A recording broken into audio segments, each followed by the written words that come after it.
What is going on, Entertainment? So Tim comes out with another recap. We talking a Deja vu, y'all. It's the finale is over. Okay, this season felt so short compared to the other one, but last thing we left off of, we see Judy and Diamond getting into it. Here's the thing: Diamond is a wrestler. She's a wrestler. Okay, so she doesn't swing like that. She tackles you to the ground. Okay, you know them gators when they be taking them gators from the swamp? That's what Diamond is. You gotta tackle the gator. Like she's a big gator. So it's like if you don't get the gator on the floor and really trap them and then punch, you're out of luck for that fight because the gator is gonna, swiggle her way through. And that's what Diamond did by kind of flipping Judy over. So you could kind of tell though that Judy, she's been training for that fight. Okay, because of probably the whole situation with Big Legs, the flexor. So she probably has been, preparing for this her whole entire time after that whole fight. So I respect Judy though. The reason why is because she's not a crash test dummy. What I mean by that is because like you could tell the producers can't tell her what to do and she'll just do it just because, oh my God. You could tell she's not that type of cast member. And I respect people like that. So that's what I like about Judy. Judy's, in my opinion, still won Diamond. Okay, Bookie back, like you lost. It's okay. By the time you were gonna start to, do your big one, it was a wrap. Because you was too busy wrestling. Now, Judy, like Big Body said, why was you punching in the pussy? Were you trying to beat the demons out of Diamond's pussy? Let me find out. You like stop sleeping with all them niggas. Like you was trying to beat the demons out of there. I respect it though, because that may help Diamond in the future. Okay, so we see Melissa and Joyce sort of talking, and Joyce is claiming that Melissa instigated the situation. I'm so sick of this.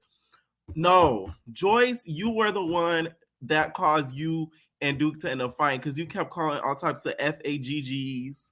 Okay, you're like it's Pride Month. You niggas is gay. Like you saying all of that. What did you expect to happen? I'm not saying she deserved to get hit and bop upside your head, but don't blame it on Melissa. Even though Melissa, she did, went and told Duke about it, but you shouldn't have told her to even begin with. You really should have told him on your own, so that way that could have been your little thing. That could have been your little yang yang. But nah, you wanted to be messy and tell Melissa. So too bad, so sad. Okay. She starts getting into it with Melissa over instigating. She's like, but you instigate drama. Like you throw the rock and then you hide your hand. Next thing you know, they start fighting. Melissa, here's the thing with Joyce though. She fights in slow motion. And she fights in slow motion. She fights in freeze frame. So she starts throwing stuff at Melissa, tries to get at Melissa. It's so hard to take Joyce serious when she fighting because it's freeze frame. Okay. So they start fighting or whatever. And next thing you know, security takes Joyce away. Joyce, why was you moaning like you was in a BBC porn? BBC's Big Black Cock. Like, girl, this is not Big Black Cock attracts trans. She was like, don't touch me. You touching my body. It's on my neck. I was like, wait a minute. Security does not want you like that, Joyce. Okay, this is not Gucci. This is not these niggas up in this cast. These are some creps. Okay, they do not want you. Joyce, touch my buddy. She's like, oh, you rubbing on my nipples. Oh, you hurting me. So they basically try to take her away so she doesn't attack Melissa. I'm like, girl, when I tell y'all I screamed. Well, Joyce, we need to answer. Why was you moaning and groaning like that? Like you was getting pleasure by that security guards. Like that turned you on. You like my voice? It turned you on. That turned you on. Okay. So Big Body and K Goddess, this season, they're competing for the referee of the season because the way that they're screaming and getting people to get into fights, Who wins the referee of the season? I'm gonna have to give it to Big Body because she's funnier and less annoying than K Goddess. K Goddess kind of irritates me at times. Okay, so Big Body wins. So we see Mac talking to Big Body and Gucci and Diamond, and she, he's infamous for his industry line. If he doesn't copyright that, I don't know who will. I'm in the streets, but I'm trying to be in the industry. He says that like 5 times throughout each episode. Okay, so apparently, y'all. Lex even used that line too. Lex, you ain't slick. You got that from Duke. Duke left his blunt downstairs, and Mac hid his blunt. Right. So Duke is upstairs. He's just like, "Where's my blunt? I want my blunt. I want my spliff." Okay. I had a Cuban cigar, but that's a Britain blunt. I want my Britain blunt. So he goes down there and tries to get his blunt. Okay. So Mac is like, "No, I don't got your blunt. I don't want to fight you." This is where Mac loses me. You pick and choose when you want to get into him. After you done took that W, now it's, oh, I don't want to fight anymore. But before then, you was kind of on his ASS. That's where Chester Cheetos, you lose me. Because you're picking and choosing when you want to get into it with him. When he's ready, you're not ready. But then when he doesn't really want to fight, you want to fight. So it's kind of like, you can't do that. Just come and please a little bit. What I do agree with Mac though, y'all have these boys fighting like they are in the county, you feel me, for not that much money probably. So I appreciate that he knows his value to know that, hey, they making buku bucks about you, buki back, and you not making that much coin. Okay, you better lay low because you not making that coin. Okay, so I kind of get what he meant by that because I would be a little bit irritated because I'm not making too much, and y'all getting all this coin off of me, just thumping and thumping and thumping. All right. So I guess Mac, he got sick of fighting y'all, and he brought a corkscrew. Okay, a corkscrew. He got, I don't know, up out the kitchen, up out of Diamond Pussy. Okay, so he got the corkscrew, and he tried to fight Duke in the basketball gym or whatever. Right. My jaw, security tries to separate them before then, but they wasn't really doing that much. Thank God for Kenzie. Or else, let me tell y'all something. Mr. Dukine, you would have ended up with one big stab mark up in your chest, girl. Because the way that Mac was about to, he said he got up and he tried to do basically the Mario Brothers, the jumping Mario Brothers and Supersonic, and was going to stab. He did a big jump. So he was really about to get you had it not been for Kenzie. Y'all not a CPR, but a little bit more careful than that because they don't do surgeries in Britain. Okay? Duke would have been out of luck. I'm just saying. So they separate them and they don't end up getting fight. They don't end up fighting. And K Goddess starts to yell at Duke. This is where K Goddess annoys me. You were not there from the beginning, so you don't know what happened like from your eyes. You're just being told that, and what's being told to you might be not the best stuff because it's, of course, it's going to be a little bit biased because it's being told from people that have beef with Duke. So no, shut the fuck up. I mean, stop. Like, you feel me? Like, shut up. So Duke was getting angry. He's just like, like, I don't like, K Goddess. She's in niggas' businesses, and I don't like bitches in niggas' business. So, like, stay out of a man's business. Because y'all be quick to say, stay out of women's business. Stay out of niggas' business, K Goddess. What you say? She got a nigga now. Okay? Shut up. So Barbie and Lil D end up talking, aka Pop Smoke. Some of y'all see in the comments saying Mr. Lil D be faking his accent, that he ain't got a New York accent like that. So if y'all don't know, Barbie wants both. Lil D was talking a whole lot of crap about Barbie because Barbie, I guess said something about him talking to his mother, and it was really said something about him talking to a girl, but it was really his mom. Okay, so Lil D felt away because he's just like, why the fuck would you disrespect my mother? I got more money than you. Not gonna lie, I didn't finish watching Barbie Wants Both. I will say that. Sorry. It was a little exhausting for me. So Barbie and Lil D get into it, and they play Lil D's confessional. He's just like, are you dumb? I make more money than you. I look better than you. My bitches get more bread than you. Your pussy is whack. You're ugly. You got 25K followers, and I got you 34K more. You're a whore. You get slutted out, I put my dick in you. Oh, the way he was going in, I said, damn. I remember seeing that confessional went viral. They start arguing over the situation, and it's been revealed that Barbie, she didn't want both. She wanted piss. Now, was it Hood Baby's piss? She pissy. She pissy. Remember Trap Selena Gomez? She's like, he's pissy. She's pissy. Was it Hood Baby's piss? I want to know. Apparently it was Lil D's piss. Now listen, I don't kink shame. I think a little piss play, as long as that's your committed person, maybe on them. But drinking it, that's a monster. No shade. That's a monster. I ain't gonna lie to you. On you, you can wash it off. In you, oh. Okay, Colgate doesn't make those type of mouthwashes. I'm just saying. I ain't judging, but I'm just saying. Lil D to me though, he is ungrateful because regardless if you liked her or not, now a lot more people know you because of you were on Barbie's show. So have Barbie not put you on her show, a lot of people would not know you. You would not be here right now. So you still gotta kind of give her that grace and kind of give her that credit. Period. Regardless of Barbie's a bitch or not. And not even that, you really a piece of crap low key because apparently he did some revenge porn on her recently. So she was saying how she's finna sue and all that. And Barbie was hot. I remember seeing that on the Instagrams and stuff. So yeah, I do think he is ungrateful for that. He called her a 6.6. He said you a 6.5. Like you like a cool 6.5, nigga. Like it's cool. Barbie's like 6.5, bitch. I'm a 10, and I be out with my baddie friends. I'm like, okay, Ice Spice. Here's the thing, Barbs. You compared yourself to Lucky, aka Unlucky. No, that's a no. Lucky is very pretty. I don't care what nobody says. Lucky is naturally pretty. It's hard to be naturally pretty nowadays.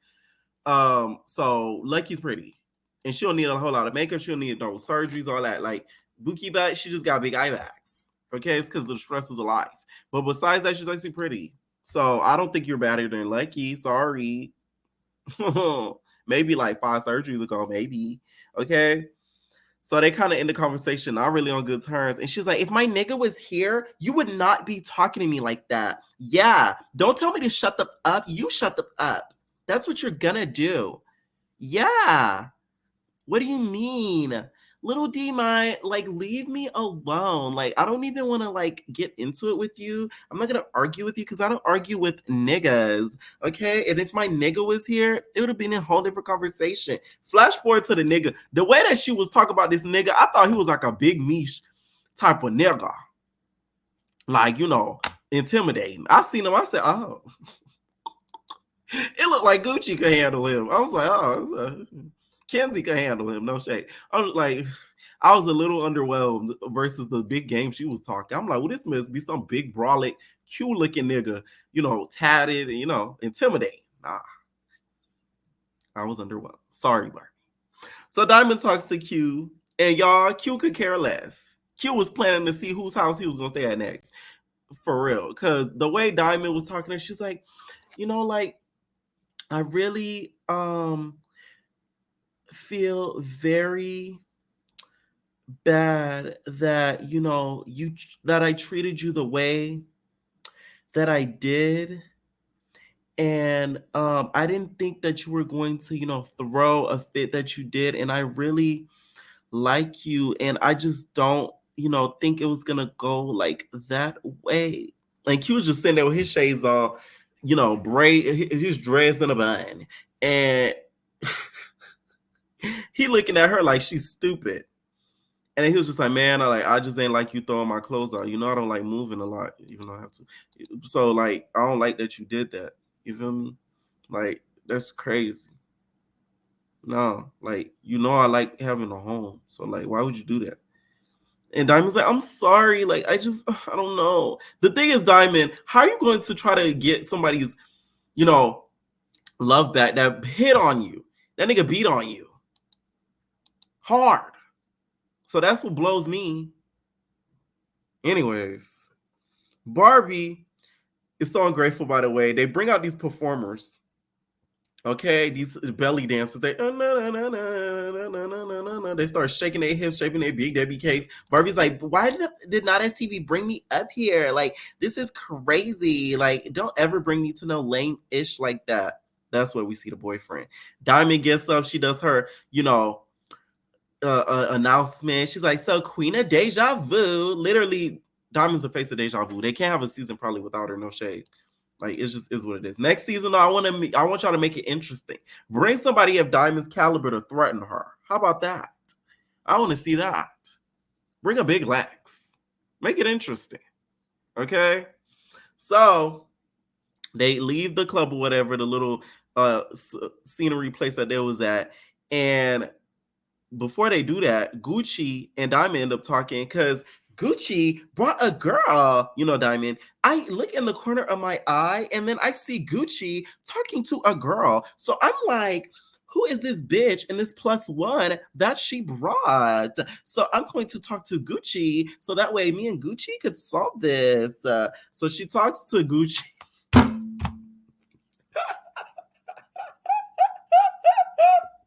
Listen, I'm a Miss Diamond's confessionals. Damn it. Why could y'all film a little bit longer so we can get some more funny Diamond confessionals? We need Diamond on more shows, okay? Just for the confessionals a bit off. So she talks to Gucci, and Gucci's like, oh, what you mean? Like, what are you talking about? He's just like, so you bring this new bitch? Like, who is this? Who is that? Like, what? Huh? Gucci could care less. See now, Diamond, you done played yourself. You got punched in the pussy. And now you done lost two niggas that can't hit you in the pussy. So it's like you took a huge L with this season. You should have just stuck to Gucci and started messing with Q.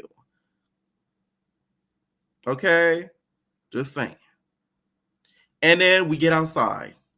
And we see them on the bus. And they try to basically get Nina to fight Melissa. This to me was very corny. Nina, you got to stop being a crash test dummy. No shade. Because it's like, I get you fight for your friends or whatever, but you really didn't know the huge situation of it all. They try to make it seem like Melissa's like this big instigator manipulator. No, we're going to stop doing that. Like, don't get me wrong. She did kind of play a little bit a part of not Q, and Duke and Mac fighting, but let's not act like she was out here planning it on some, now that's set up and really plotting it and scheming. Stay scheming, niggas wanna hate on me. Okay, she not one of those. All right, so all of them start to casually get off the bus, and Nina was like, "You want my fade though? You want my fade?" So she gets on the bus. They start thumping. Melissa, I thought you were supposed to be a boxer / fighter. What happened? Damn, Nina was uppercutting you like you was a damn a drive dummy. She would beat, booka baka boo. She upside all up in her head. I said, Melissa and Joyce, you gonna call Nina? That's me, bitch. And like, I had to tell me, bitch, like get Melissa. And I'm like, now she's your bitch. While last season you was calling her all types of nigga bitches and all that. Funny. Nina is pretty though. I will say that. That's another girl like Lucky, very naturally pretty. They don't need to do too much. She let her bring up Blueface though. That's the thing. Ask that nigga Blueface about me though. Yeah. Remember when I pull up on Blue Girls Club? Yeah, Blue Girls Club. Check me out, Blue Girls Club. That was iconic though. Shout out to Nina when she put up on it. Listen, if y'all wasn't around for Blue Girls Club days, y'all wouldn't appreciate this. Y'all wouldn't appreciate reality television what it's going to now, because he really started a lot of it all with the whole self-filming his own show. Shout out to Blueface, okay? So Joyce and Kenzie are on the bus, and they kind of poke fun at Judy, like they're talking about Lex versus Jocelyn, and you could kind of tell they low-key doing it slickly to get at Judy. Here's the thing. I hate some of these cast members on ISTV just of the fact that they don't give Lex her credit. I'm not saying I didn't kiss this bitch's ass and the feet that she walks on, but let's not act like a lot of y'all would not be here had it not been for her. Watch that Tasha K interview. Now that TV is very new. They started a year and a half ago, I believe. They said on the interview. Y'all act like this network been around for like 10 plus years. Lex came and then it popped. No, baby. Literally, she started the network with them. So let's not do that. Had it not been for her, Kenzie and Joyce, y'all asses wouldn't even be on the bus right now in Las Vegas. Like, let's just really keep it about. Like her or not, like, I'm gonna be real with the ish. Like, it is what it is. It's because of her. You guys are here. It'd be killing me when I see some of the Big Lex girls talk about her as if she didn't. I'm like, y'all really can't be like, y'all can't even talk. The other shows, okay, y'all can have room to be like, oh, she didn't make me, she didn't pick me. Okay, cool. But y'all Big Lex girls, bitch, she had picked y'all dumb hoes. So, like, come on now. And y'all be the main ones, oh, Lex. And I'm not saying I gotta kiss her ass. I'm not saying that. But the way y'all be going in as if like y'all would have just appeared on TV out of thin air is crazy to me. But hey, that's just me. So Judy was like, let me get off the bus. Let me get off the bus because I see where this is going. Okay, because they talking about her best friend. You should have been there with Lex, but hey, I'm just saying. Not gonna lie though, Judy, you shouldn't have came for those 24 hours. It just seemed dumb. It seemed pointless. It seemed like it had like no reason for her to be there. So they could have left her out. They really could have had her from the beginning if we're really gonna keep it a buck, and replaced her with probably either Barbie or Asia, because Asia didn't really do much. So they should have had one of those two replaced, and it would have made it a lot more interesting. So, we get our final goodbyes. Duke ends up leaving. He's like, I got to catch a plane in Britain. He can't stay for too long. So they get freaky. Lil D starts eating the cooter. Lil D likes them older. Okay. So he was eating all up in K Goddess's cooter.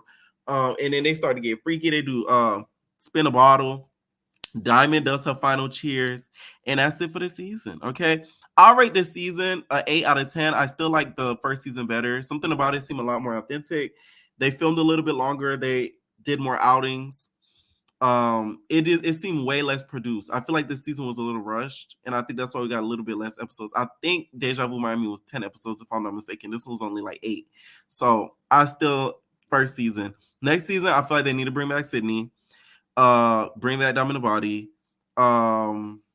Please do not bring back Kenzie. Oh my God, that's the one thing. If y'all don't do nothing else, don't bring back Kenzie. I mean, God damn. Okay, let me know what y'all think down below. Stay tuned for the after show later tonight, and we're out, babies. No personal thing.